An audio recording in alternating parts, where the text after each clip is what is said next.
नमस्कार, अपना एमपी देख रहे हैं आप। आपके साथ मैं हूं ललित प्रजापति और खबरों को विस्तार से देखेंगे। बीजेपी मिशन 2023 के लिए मंदिर मस्जिद की जानकारी जुटा रही है। बूथ स्तर के प्रमुख मंदिर और मस्जिद की जानकारी ली जा रही है।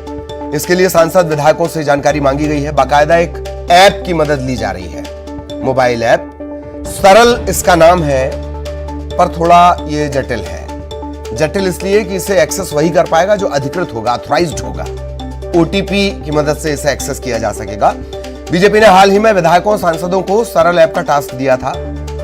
ओटीपी प्रोटेक्टेड है, ये कोई भी इसे ओपन नहीं कर सकता। इसे लेकर कांग्रेस को ऐतराज है। बीजेपी पर सांप्रदायिक माहौल बिगाड़ने का आरोप कांग्रेस ने लगाया। बीजेपी ने कहा कि सामाजिक धार्मिक व्यवस्था के सही आकलन के लिए यह व्यवस्था बनाई गई है।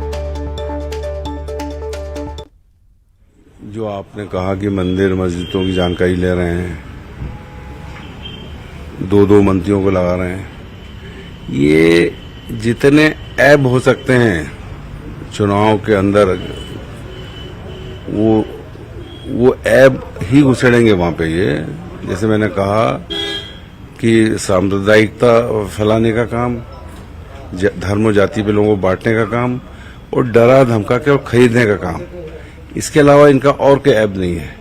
और ऐप मतलब जितनी भी बुराइयां हो सकती हैं चुनाव के अंदर, वो सब ऐप ये चुनाव में उपयोग करेंगे। देखिए, हम लोगों के लिए बड़ा गर्व का विषय है कि भारतीय जनता पार्टी का जो बूथ विस्तारक अभियान था, वही एक नए रूप में हमारे पूरे राष्ट्रीय स्तर पर भारतीय जनता पार्टी ने अपनाया है। और अब हमारे जो सांसद विधायक जिन बूथों पर कमजोर थे, जहां पे उनको कम वोट मिले थे, उनका एक आकलन करके इस तरह का एक नया अभियान चलाया जा रहा है। यह अभियान पूरे भारतवर्ष में चलाया जा रहा है और उसको देखते हुए जो भी इस तरह की सामाजिक, क्षेत्रीय, भौगोलिक, धार्मिक व्यवस्था जो भी होती है, उसका यदि सही आकलन नेता के पास होगा, जनप्रतिनिधि के पास होगा, तो कल के दिन वहां पर किस तरह से भारतीय जनता पार्टी के कार्यकर्ता को काम करना है, कौन सी योजना को नीचे तक पहुंचाना है। आपने मंदिरों की बात करी, मंदिरों में जिस तरह से अभी शिवराज सिंह चौहान जी ने घोषणा करी और घोषणाएं जमीन पर दिखाई दे रही हैं, तो कहीं ना कहीं सबको अपना लाभ मिले और पूरी जो अंत्योदय का हमारा जो पथ है उसको हम लेकर आगे बढ़ते रहें। यही हमारी कहीं ना कहीं भावना है इस योजना के पीछे।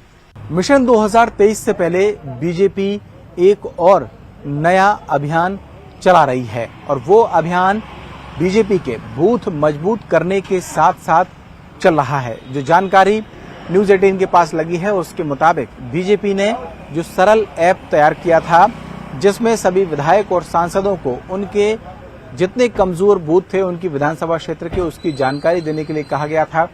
उसी ऐप में, ये मेरे हाथ में इस वक्त जो मोबाइल है, मैं वो ऐप आपको दिखाना चाहता हूँ। सरल ऐप उसका नाम दिया गया था। ये जो सरल ऐप है, ये इस वक्त आप जो मोबाइल पर देख रहे हैं, इसी सरल ऐप के जरिए वो जानकारी इकट्ठा कर रहे हैं। और जो जानकारी हाथ लगी उसके मुताबिक इसी ऐप के जरिए जिन बूथों को कमजोर माना गया था, जिनकी जानकारी जुटाई जा रही थी विधायक सांसदों से कह के, उनसे ये डिटेल भी ली जा रही है कि उनके बूथ पर कितने मंदिर और कितने मस्जिद, प्रमुख जो मंदिर मस्जिद हैं, उनकी जानकारी क्या है। ये जानकारी भी विधायक सांसदों को इसमें अपलोड करनी है। इसके साथ साथ कौन से बड़े जो धार्मिक आयोजन हैं वो उस क्षेत्र में होते हैं, उनकी जानकारी भी मांगी गई है इस ऐप के जरिए। हालांकि ये ऐप इस तरीके से डिजाइन किया गया है कि सिर्फ जो रजिस्टर्ड मोबाइल नंबर हैं उन्हीं से ये ऐप ओपन होता है। जो विधायक सांसद हैं उनको ओटीपी इसमें फिल करना होता है, तब वो ओपन होता है। लेकिन न्यूज 18 के पास ये पुख्ता जानकारी है कि इस ऐप के जरिए बीजेपी धार्मिक स्थलों की जो जानकारी है वो भी इकट्ठा कर रही है। हालांकि बीजेपी से जब इस बारे में बात की गई है तो उनका कहना यह है कि दरअसल एक सामान्य प्रक्रिया के तहत ये जानकारी इकट्ठा की जा रही है। लेकिन कांग्रेस ये आरोप लगा रही है कि दरअसल बीजेपी एक बार फिर से जो आने वाला चुनाव है उसको सांप्रदायिक एजेंडा देने की तैयारी में। यही वजह है कि मंदिर, मस्जिद और धार्मिक आयोजनों की जानकारी इकट्ठा की जा रही है। कैमरामैन संजय नामदेव के साथ शरद श्रीवास्तव, न्यूज 18 भोपाल। इधर गृह मंत्री नरोत्तम मिश्रा ने एनसीआरबी की रिपोर्ट, जिसमें नाबालिगों से रेप के मामले में एमपी नंबर 1 है, इस पर कहा कि बेटियों के मामले में एमपी पहला प्रदेश है जहां फांसी की सजा दी गई। 38 अपराधियों को फांसी की सजा दी गई है। एमपी के हर जिले में महिला थाना है। मुस्कान अभियान चलाया जा रहा है। एनसीआरबी रिपोर्ट पर कमलनाथ के ट्वीट पर कहा कि एमपी को बदनाम करने की कोशिश करते हैं।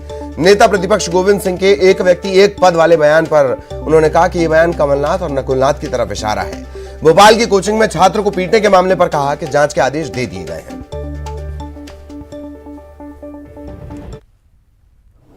तो कमलनाथ जी की स्थिति स्वाभाविक रूप से मध्य प्रदेश को बदनाम करने की प्रारंभ से रही है, देश को बदनाम करने की रही है। अभी भी वो वही कर रहे हैं, महान भारत को बदनाम भारत बताने वाले कमलनाथ जी। कोरोना के समय में कब्रिस्तान में मुर्दों से बात करने वाले कमलनाथ जी, कम से कम इस पर तो विचार करना चाहिए।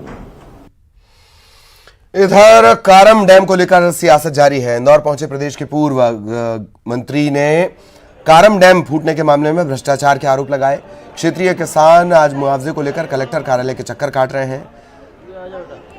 प्रदेश के 2 मंत्री मुख्यमंत्री के सामने पहुंचकर जेसीबी चालकों को सम्मानित कर रहे हैं, पीठ थपथपा रहे हैं, जो इलाके के किसानों और जनता के साथ सरासर धोखा है।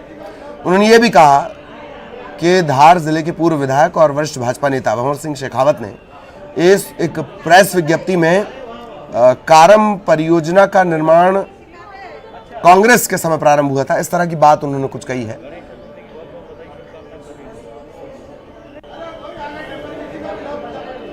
बिल्कुल, मैं आप लोगों को बताना चाहता हूं कि जब कमलनाथ जी की सरकार थी, तत्कालीन कमलनाथ जी जब मुख्यमंत्री थे, उस समय मैं खुद भी गृह मंत्री था और मैं आप लोगों को बताना चाहता हूं कि ई टेंडरिंग घोटाला जो हुआ था, ई टेंडरिंग घोटाला की लिस्ट में ये कारम डैम भी था। इसकी जांच भी शुरू हो गई थी और मैं आपको बताना चाहता हूं कि पूर्व सिंचाई मंत्री के कुछ स्टाफ जो है ये घोटाले में अरेस्ट भी होना शुरू हो गए थे, गिरफ्तार होना भी शुरू हो गए थे। तो बहुत बड़ा ये घोटाला है और न केवल कारम डैम ही नहीं, मध्य प्रदेश के जो लेटेस्ट जितने अभी जो डैम बने, अगर उनकी जो जांच होगी तो इस सरकार की पूरी पोल खुल जाएगी। हमारे यहाँ पर, मेरे यहाँ पर भी एक लगभग 500 करोड़ रुपए का लोअर गोई डैम बना था, वो तो बीच में हमारी सरकार आई थी तो उसकी हम उस डैम का पूरा हम लोगों ने ट्रीटमेंट किया था, नहीं तो गेट के नीचे से पूरा पानी निकल जा रहा था। तो ये सरकार में करप्शन और भ्रष्टाचार के सिवाय कुछ होता नहीं है और बेलगाम सरकार है, इस पे कोई सरकार का कंट्रोल नहीं है। तो ये जांच होना चाहिए और ये जनता जनार्दन का पैसा है, जनता जनार्दन की गाड़ी कमाई है। नहीं, मुझे लगता है आरोप तो निरर्थक है। रही बात उनको मीडिया के माध्यम से बात करने की तुलना में पार्टी के वरिष्ठ नेताओं से मिलकर के बात करनी चाहिए और बातचीत समझ आएगी।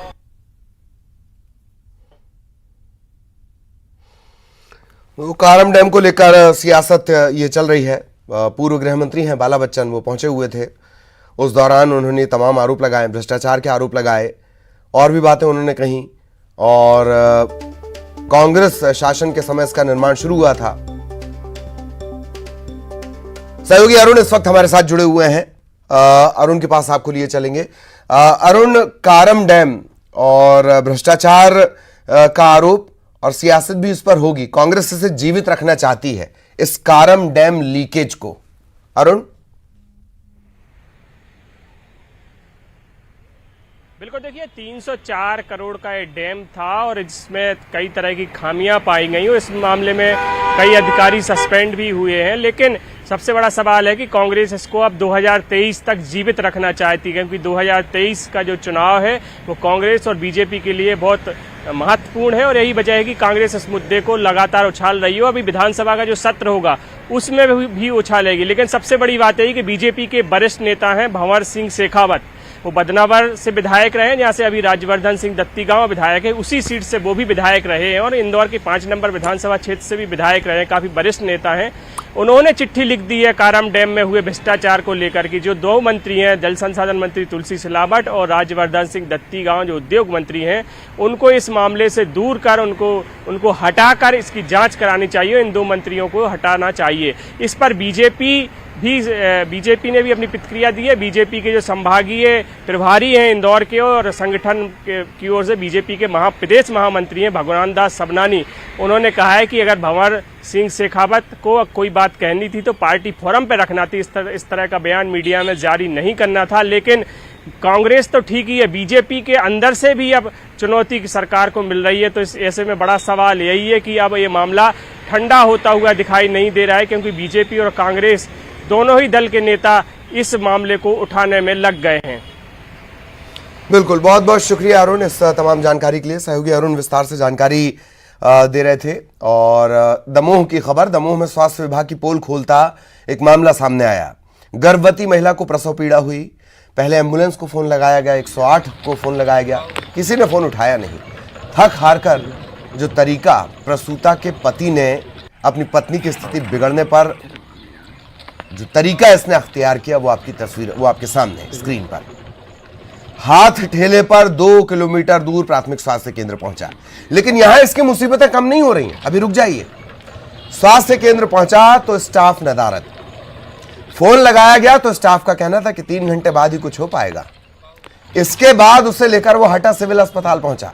क्या यहां समस्याएं खत्म हुई? बिल्कुल नहीं, यहां भी समस्याएं खत्म नहीं हुई। हटा सिविल अस्पताल से इस महिला को जिला अस्पताल रेफर कर दिया गया। ये स्थिति दमोह की। रणनीति अस्पताल ने बोला कि हटा जाओ, हटा से फिर बोले कि यहाँ से दमोह रेफर करो, यहाँ से यहाँ भी नहीं हो सकता। बताओ कहाँ करेंगे इलाज, हमारे पास कुछ भी है नहीं इलाज के लिए। हाँ, वीडियो वायरल हुआ है, उसको अभी संज्ञान में लिया है और अभी पता करते हैं कौन सी स्टाफ नर्स की ड्यूटी थी वहाँ पर। निश्चित ही कार्रवाई की जाएगी और ठेला पर आया है तो यही पता किया जाएगा कि 108 एम्बुलेंस क्यों नहीं पहुँची या गन्नी क्यों नहीं पहुँची है। अभी सर महिला की क्या स्थिति है? अभी महिला को सिविल अस्पताल हटा लाया गया था और उसका परीक्षण करने के उपरांत क्योंकि स्थिति ठीक नहीं थी उसकी, इसलिए जिला चिकित्सालय दमोह भेजा गया। उज्जैन के महाकाल मंदिर में जयपुर से आए श्रद्धालुओं के साथ भस्म आरती के दर्शन कराने और जलाभिषेक के नाम पर ठगी का मामला सामने आया है।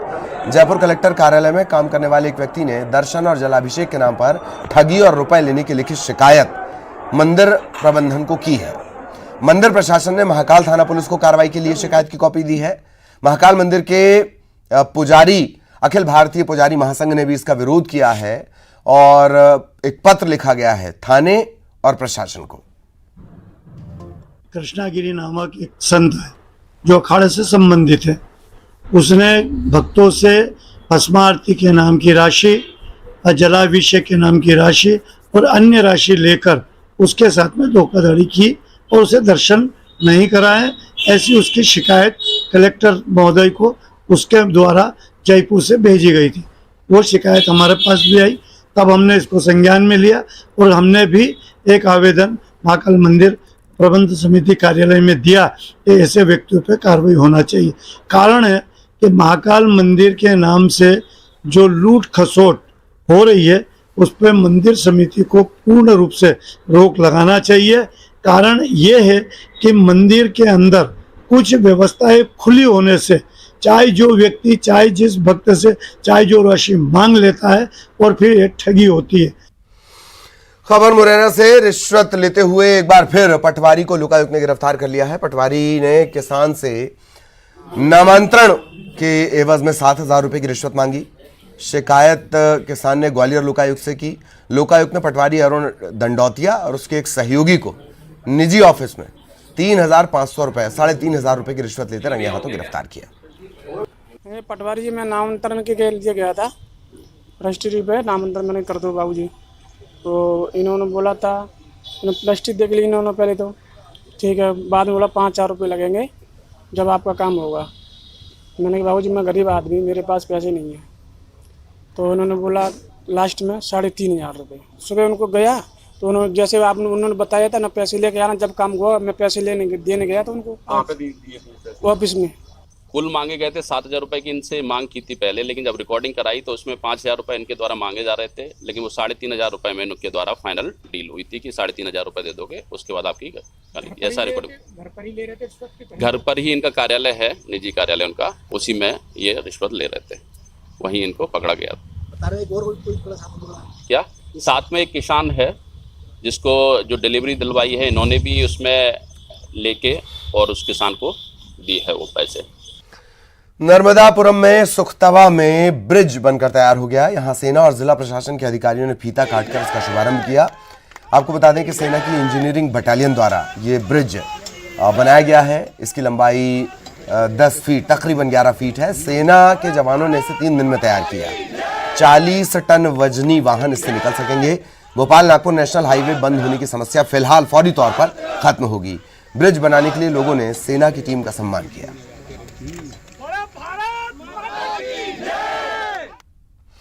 गणेश चतुर्थी के मौके पर सीएम शिवराज भी गणेश स्थापना को लेकर जोश में नजर आए। भोपाल के माता मंदिर इलाके में बिट्टन मार्केट के प्लेटिनम प्लाजा बाजार में वो पत्नी साधना सिंह के साथ पहुंचे। पूरे भक्तिभाव के साथ बप्पा को अपने घर ले गए। आपको बता दें कि सीएम हाउस में विधि विधान से हर साल गणपति विराजते हैं। पूजा होती है। सीएम शिवराज ने प्रदेशवासियों को गणेश चतुर्थी की शुभकामनाएं भी दी।